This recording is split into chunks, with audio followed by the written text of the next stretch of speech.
Acredito que até aqui, depois dessas aulas sobre contadores síncronos, onde nós vimos diversas ferramentas, novas simbologias, a parte de tabela de transição, enfim, listamos um passo a passo aqui para fazer essa síntese de contadores síncronos. Você vai estar apto a desenvolver qualquer um, seja ele crescente ou decrescente, ou um gerador de sequência pseudo-aleatória, que vamos ver na próxima aula. E se você seguir aquele passo a passo, da forma metódica que fizemos, né, você vai conseguir desenvolver um contador síncrono sem problema algum, beleza? Nesta aula aqui nós vamos focar em desenvolver um contador crescente e decrescente. E como ele vai funcionar, né? Vai ter um terminal, que a gente vai definir, chamado de up-down, onde neste terminal você vai escolher qual a direção da contagem que você vai querer, se quer que ela conte crescente ou conte decrescente. Isso nós vamos ver que a síntese ela é semelhante ao que fizemos anteriormente, só que esse terminal de up-down ele vai entrar na tabela de transição de estados e vai entrar no mapa de Carnot também. E vamos ver como isso é possível através dessa síntese de circuitos sequenciais, ou síntese de contadores, fazer utilizando toda a ferramenta que nós já abordamos até aqui, beleza? Então, preparado para começar a aula? Vamos embora! Bom, aqui nós temos o nosso contador crescente e decrescente. Vamos procurar entender como é que ele funciona aqui antes da gente partir para a parte de síntese, né? Então, nosso contador crescente e decrescente, também chamado de up-down, ele tem esta característica aqui. No caso aqui é um contador módulo 8, ou seja, ele tem 3 bits. Ele tem a entrada de clock, é um contador síncrono. E ele tem esse terminal aqui, chamado up/down barrado. E como é que ele funciona, né? Quando esse terminal for igual a 1, o seu contador ele vai percorrer a sequência crescente, como mostra nesse diagrama de estados aqui. Ele vai percorrer essa sequência em azul. Se esse terminal up/down for igual a 0, aí ele vai percorrer a sequência decrescente. Repare que este down aqui ele tem uma barra, porque é indicando que você tem que colocar 0 neste terminal para que ele funcione no modo decrescente, né?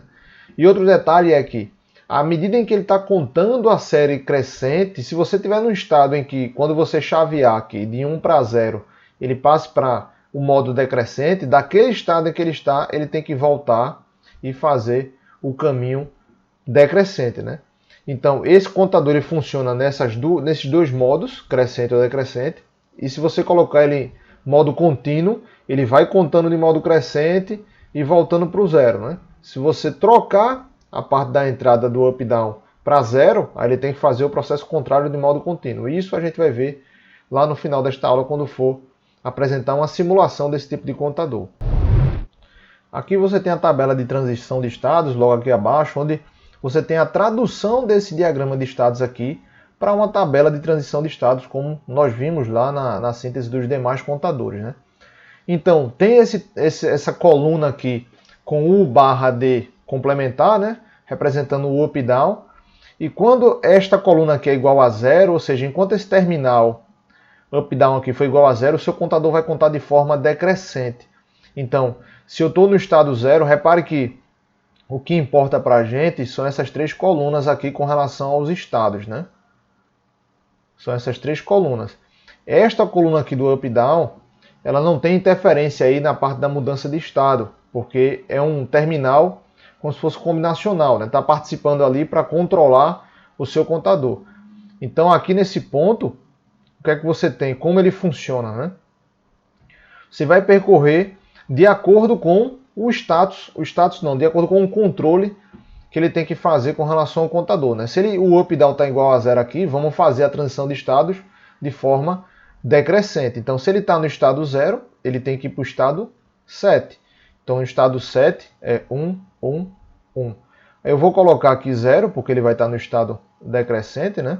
Então, isso aqui tudo vai ser 0. Se ele está no estado 1, ele tem que ir para o estado 0. Se ele está no estado 2, ele tem que ir para o estado 1. Se ele está no estado 3 aqui, ele tem que ir para o estado 2. Se ele está no estado 4, ele tem que ir para o 3. No 5, ele tem que ir para o 4. No 6, ele tem que ir para o 5. Errei aqui. E no 7, ele tem que ir para o 6. Esse é o comportamento do seu contador no modo decrescente. Aqui, quando você avalia a coluna, que é o modo crescente, aí você pode repetir aqui, tudo 1, né? Então você vai fazer como a gente fazia lá naqueles contadores crescentes que nós projetamos, né? Então se está em 0 vai para 1, se está em 1 vai para 2, em seguida 3, 4, né? 5, 6, 7, e se está no estado 7 vai para o estado 0. E é assim que você estrutura a sua tabela de transição de estados. Então agora vamos montar os mapas de casa aí, vamos fazer com flip-flop JK. Então vamos montar isso aí tudo para ver como é que vai ser as equações e depois a gente montar isso, deixar montado lá, vou apresentar para vocês, né, a simulação desse contador, beleza? Pronto, voltamos aqui com os mapas CAS, aí só que tem uma pequena diferença, né? Nós vimos que com o flip-flop JK tínhamos que fazer um mapa K para o J e um mapa K para a entrada K. Só que eu falei lá naquela aula que como os símbolos são os mesmos, né? Porque quando você vai fazer o preenchimento através da análise de transição de estados, você colocava os mesmos símbolos no mapa do J e os mesmos símbolos no mapa do K. Só que as seleções elas eram diferentes, porque no mapa do J você tem que selecionar obrigatoriamente um gordo e tem que evitar os zeros. Enquanto que no mapa do K você tem que selecionar obrigatoriamente o zero gordo e evitar os uns que aparecerem no mapa. Então, fazendo esse paralelo, né, eu trouxe aqui apenas 3 mapas, onde nós vamos analisar o J e o K no mesmo mapa. Essa é a forma mais eficiente de você fazer a síntese e quando você tiver também dominado, né? Então a gente vai fazer aqui para você ter uma noção de como vai ser. Então você vai fazer metade dos mapas em tese, né? E você vai ver que é tranquilo, não tem nenhuma dificuldade, nenhum bicho de 7 cabeças com relação a isso. É apenas prestar atenção em quais são os símbolos que você vai selecionar e quais você vai agrupar com base no que o J demanda que seja selecionado e com base no que o K demanda que seja selecionado, beleza? Vamos embora agora fazer a tabela de transição de estados, né? Lembrando que a tabela de transição de estados ela precisa ser feita de acordo com o mintermo, não é verdade? Como aqui já está organizado pelos mintermos, menos mal. Mas se você preencher de alguma forma diferente aqui, lembre-se que você tem que fazer a seleção por tem que fazer a seleção não, tem que fazer o preenchimento através dos mintermos, né? Então vamos fazer preenchimento aqui. Vamos começar pelo J2K2. Vamos começar por aqui logo, né? Pelo mais significativo, né? Então daqui de 0 para 1 é um gordo, então você tem um gordo aqui. De 0 para 0 você tem 0. De 0 aqui para 0, 0 também. De 0 para 0 você tem 0. De 1 para 0, aí você vai ter o 0 gordo. De 1 para 1 você vai ter 1. De 1 para 1 você tem 1 também. 1 para 1, 1. Continuando, né? De 0 para 0, aí você tem 0 aqui. Cuidado na hora de preencher, viu? Que eu titubeei aqui, você tem que colocar na mesma coluna, né? A análise, né? Então de 0 para 0 aqui, você vai ter 0. De 0 para 0, 0 aqui. De 0 para 1, aí você vai ter um gordo nesse ponto. De 1 para 1, aí você tem 1. 1 para 1 aqui, 1 também. 1 para 1, 1. E 1 para 0, 0 gordo. Então vamos fazer a seleção. Eu vou fazer a seleção do J utilizando o vermelho e a seleção do K utilizando o verde, beleza?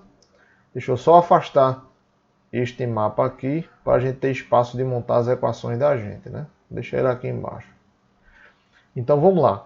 No J, o que eu falei? Você tem que selecionar obrigatoriamente um gordo. Repare que eu tenho um gordo aqui e eu tenho um gordo aqui.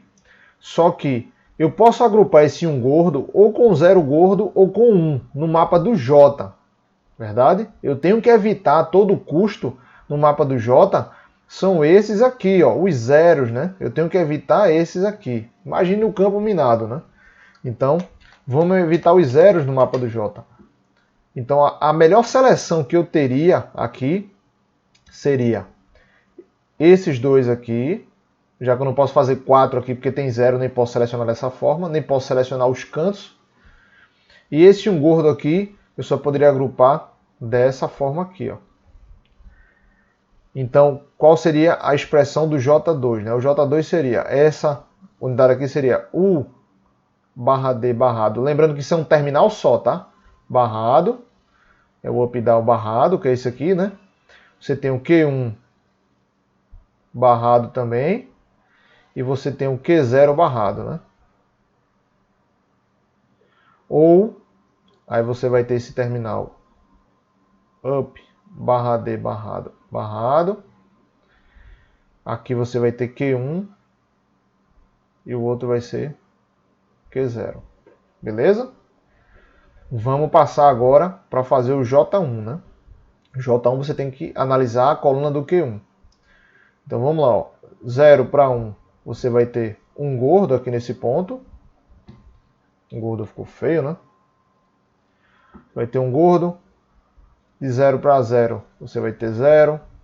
De 1 para 0, você vai ter 0 gordo, não é verdade? De 1 para 0 aqui, 1 para 0. 0 para 0, beleza. De 1 para 1, aí você vai ter 1. De 0 para 1, aí você vai ter um gordo. De 0 para 0, aí você vai ter 0. De 1 para 0, você vai ter 0 gordo. E de 1 para 1, você vai ter 1. Né? Aí continuando aqui, 0 para 0, 0. 0 para 1, você tem um gordo. 1 para 1, você tem 1 aqui. 1 para 0, 0 gordo. 0 para 0, 0. Esse aqui vai me dar um gordo. Esse aqui vai me dar 1. E por fim, 0 gordo. Vou só modificar esse 1 gordo aqui que ficou feio, né? Então esse é o mapa do J, né? Eita, esqueci até de calcular o K aqui, né? Como é que seria a seleção do K aqui nesse ponto, né? Para você selecionar o K, você tem que evitar os seus 1s aqui, né? Então se eu for evitar os meus 1s aqui, eu só vou poder selecionar o meu K também com esse 1 gordo, porque repare que eu não tenho como selecionar o K nesse sentido aqui, e nem tenho como selecionar o K não, o 0 gordo, nesse sentido aqui, porque eu estou cercado de 1, né? Então, o grupamento do seu K seria esse aqui também, seria o mesmo. E aqui, o 0 gordo, você teria o mesmo grupamento. Então, o seu J2, o seu K2, é basicamente igual ao seu J2. Beleza? Vamos para não esquecer nesse aqui, né? Vamos para o J1 agora. Quem eu selecionaria no J1 aqui? Então repare que eu tenho um gordo aqui e um gordo aqui, né? Eu posso selecionar aqui dessa forma o mapa do J. Então meu J1 seria igual a... Essa seleção vai ser o up down barrado. E esse aqui vai ser o meu Q0 barra. Q0 barrado. Ou aí a outra seleção que eu posso fazer é essa daqui, ó. Repare que eu estou evitando esse 0. Se esse 0 pudesse ser selecionado no mapa do J, aí você pegaria isso tudo, mas não pode, né? Ele está valendo o mapa do J. Então isso aqui seria Q0, up, down, barrado. Barrado não, né? Ele sem a barra. Isso aqui é basicamente uma porta coincidência, né? A gente pode simplificar depois. E seleção do K, qual seria, né? Quem seria K1, né? K1, eu posso selecionar o 0 gordo, veja, eu não posso selecionar 0 gordo com esse 1, que no mapa do K eu não posso agrupar com 1, né? Eu posso agrupar com um gordo que no mapa do K vai ser don't care. Então, a seleção do K aqui, né, será essa aqui, ó. Exatamente essa, a do K1. E a outra seleção, qual seria? Exatamente essa aqui também, a do K1. Então, o meu K1 vai ser igual ao meu J1. Beleza? Pode parecer estranho, mas nós vamos ver que no simulador está correto. Beleza? E vamos fazer agora o preenchimento do K0, né? Rapidinho aí. De 0 para 1 você vai ter um gordo. De 1 para 0 você vai ter 0 gordo. De 0 para 1 Você vai ter aqui não, né? Olha, tá vendo? Esse erro é comum. Um gordo, de 1 para 0, 0 gordo, 0 para 1, 1 gordo, 1 para 0, 0 gordo. Aqui vai ser 1 gordo também, aqui vai ser 0 gordo. Deixa eu ajeitar aqui. Aí você já peguei esse daqui, né? Automaticamente. Então, de 0 para 1, aí você vai ter 1 gordo. Já perceberam a sequência aí, né? De 1 para 0, 0 gordo. Aí aqui vai ficar 1 gordo. Aqui 0 gordo. 1 gordo aqui. 0 gordo. 1 gordo. 0 gordo. Se você for verificar, é sempre alternando de um para o outro, né? Então, quem eu selecionaria nesse ponto aí? Ora, no mapa do J eu tenho que selecionar um gordo. Mas no mapa do J eu sei que o 0 gordo é don't care para mim. Então no mapa do J0 vai ser a seleção completa. Então J0 será igual a 1. E quem vai ser o meu K0? A mesma coisa. Isso aqui tudo, né? Você vai selecionar. Você tem que selecionar obrigatoriamente o 0 gordo, só que um gordo no mapa do K, ele é don't care. Então o meu K0 vai ser igual a 1. Então vamos agora montar esse circuito no simulador aí. Na verdade vocês vão ver ele já montado, né? Para ver se ele funciona dessa forma mesmo ou se eu estava mentindo aí nessa seleção, não, nessa síntese, na verdade. Então vamos embora. Ah, e uma pequena correção que eu acabei de detectar para você não acabar passando batido aí. Você já deve ter percebido. Se você não percebeu, você vai perceber agora. Foi um erro cometido neste elemento aqui, ó. Quando a gente selecionou este elemento aqui, ele não é o U/D barrado, né? Então, para a gente corrigir aqui, tem que eliminar essa barra, né? Na hora, quando você está fazendo, geralmente, como estava barrado aqui, você às vezes faz a toque de caixa porque você está olhando para o símbolo, né? Mas tem que ter bastante cuidado na hora de selecionar e passar para a parte dos grupamentos de mintermos aí, né? Beleza? Então, vamos embora agora, de fato, ver o circuito simulando, né? Bom, pessoal, estamos aqui com o nosso circuito no Circuit Maker. Eu fiz a montagem dele. Aqui você tem a chave up e down. Se ela estiver em 0 vai ser decrescente, se for 1 vai ser crescente. Você tem o gerador de clock aqui, J0K0, J1K1 e o J2K2. Você tem um display hexadecimal aqui. Como a gente só está utilizando 3 bits, os 3 iniciais, né, o último fica zerado. Então vamos colocar isso. Aqui são os circuitos que a gente viu lá, né? Viu que para J, cadê aqui? Para J0, K0 você tinha J igual a 1 e K igual a 1, né? Então aqui ele já está conectado a esses 5 volts. Outro detalhe é que o set e o clear aqui, né? O preset e o clear, aliás, que é representado por esses dois terminais SR, né? Que de set e reset. Nesse caso, aqui são as entradas assíncronas. Aí eu deixei ela no estado de repouso, que é quando você coloca em nível lógico 1. Porque ela é do tipo Active Low. Então, para você não confundir essas entradas SR com a entrada set e reset lá do flip-flop SR, na verdade isso aí é o preset e o clear. O preset está sendo representado pelo S aqui de set e o clear está sendo representado pelo R aqui de reset. Então, montadas as devidas equações aqui, essa porta aqui foi da coincidência, né? Então, deixa eu mostrar para vocês como é que seria aquela equação, né? Então você tem aqui, esta equação aqui é uma ou exclusivo barrada, ou seja, uma porta coincidência.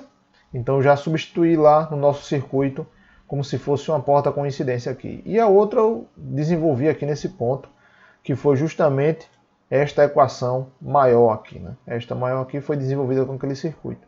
Então vamos colocar para simular aí, né?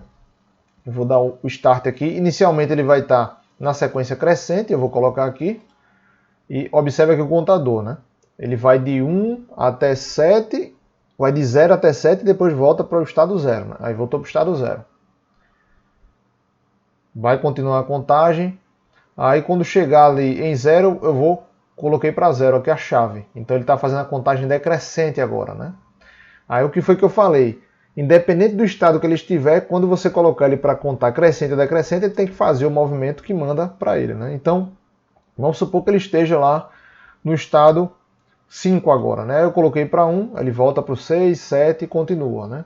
Vamos supor que ele vai para o estado 4 agora, por exemplo. Eu coloquei no modo decrescente, 5. Aí ele vai voltar fazendo a contagem decrescente. E isso ele está sendo feito de modo contínuo porque eu coloquei um gerador de clock aqui e não coloquei uma chave para simular o clock, porque aqui a gente precisava de uma dinâmica para poder mostrar a parte crescente e a parte decrescente. Tranquilo? Gostaram aí do conteúdo desta aula? Bastante completo, na verdade. Tivemos lá a parte da síntese de circuitos sequenciais aí, no caso foi um contador crescente e decrescente, e tivemos no final uma simulação aí para você ver o funcionamento desse tipo de circuito, né? Então vamos para os destaques dessa aula que vimos de novo aqui, né? Nós vimos, além dessa síntese desse contador crescente e decrescente, vimos que ela é possível, né, ser realizada através de um terminal chamado up-down, que ele vai controlar a direção desse contador. E para você avaliar como esse terminal vai participar, né, desse controle, você insere ele na tabela de transição de estados e, consequentemente, ele vai aparecer também no mapa K. E por falar em mapa K, nós vimos aqui uma solução utilizando apenas um mapa para o J e para o K, né? Vimos lá em aulas anteriores que quando você faz a síntese com o flip-flop JK, né? Você pega um contador e vai usar flip-flop JK para projetar esse contador, a gente fazia dois mapas, na verdade, fazia um mapa para o J e um mapa para o K. Mas como eles são preenchidos os mesmos símbolos, né? Vai diferir ali a seleção que você vai fazer nesses mapas. Aí nós fizemos aqui a fusão, né? Fizemos os dois mapas em um só e fizemos as seleções lá de acordo com o que você deveria selecionar para cada mapa, né? No mapa do J você tem as regras para seleção no mapa do J e no mapa do K você tem as regras para seleção no mapa K, né?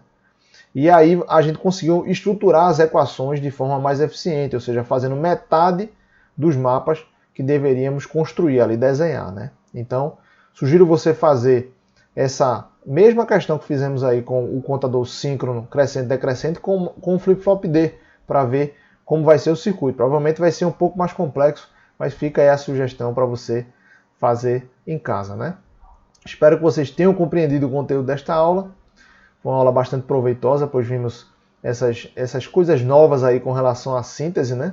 E na próxima aula nós vamos finalizar esse bloco de contadores síncronos, onde nós vamos abordar os chamados geradores de sequência pseudo-aleatória.